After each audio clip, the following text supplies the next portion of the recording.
This is a perfect example of what happens with juniper encroachment.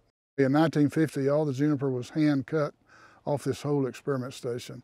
And then in this area in 1986, we rented a crawler tractor that had a hydraulic grubber on the front of it, and we used that to grub up all the cedar we could find. We did not follow this area with fire following that mechanical treatment. So you can see how quickly the juniper has come back, and it's only been about 30 years, and it's already as thick as it was when we did the last mechanical treatment. Today, it would cost approximately $150 to $200 an acre to mechanically treat that juniper again. And the productivity of this land is so low, you can't justify that kind of capital investment. If you do make the effort to control juniper, you need to follow with fire, and in my opinion, fire and goats, to maintain that treatment effect and sustain it. It could be burned, but it has to be under very specific conditions. The juniper leaf moisture has to be low, and you have to have enough fine fuel, at least probably around 700 pounds to the acre, to carry that fire to the trees. This is one pasture that has multiple treatments in it. Our goal was to just demonstrate the effects of those different fire frequencies. We know if we burn an area within a pasture and don't burn another area, it'll attract livestock.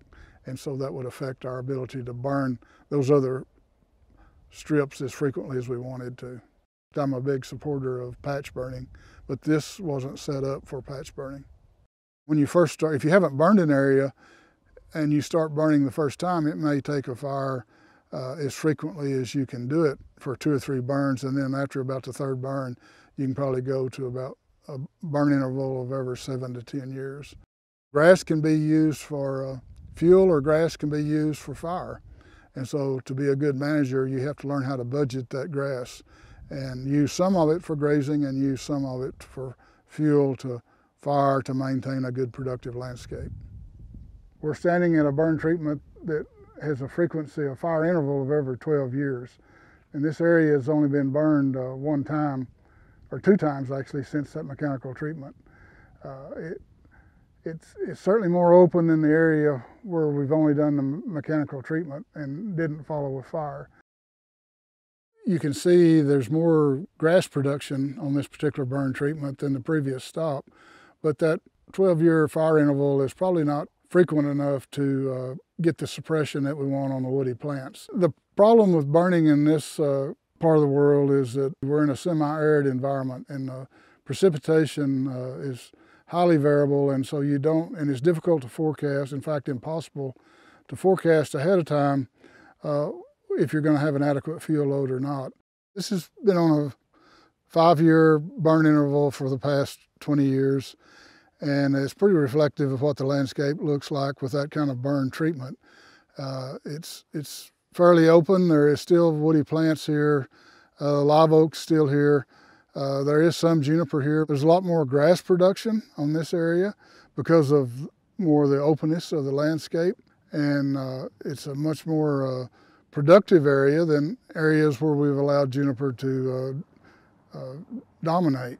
Grass productivity is very good here. We have a good mixture of midgrasses and short grasses. The predominant grass species is side oak scramma, and also some cane blue stem, a little bit of Texas cup grass.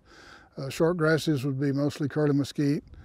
We've tried to maintain a fire frequency of every other year on this particular plot. It's been difficult because of the drought, and in fact, the drought since 2008 has prevented us from staying on that every other year fire interval. But you can see the results of a very frequent fire regime. It's pretty much opened the country up, and in my opinion, is very similar to what the historic vegetation landscape used to look like at the time of the development of the livestock industry.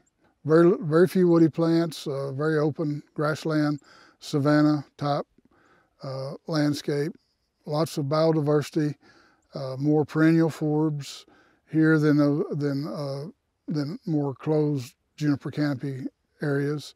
Very productive from a grassland standpoint. Actually a better habitat for quail nesting and turkey nesting, and actually it may look a little open to some people, but in my opinion this is about right for even white-tailed deer habitat.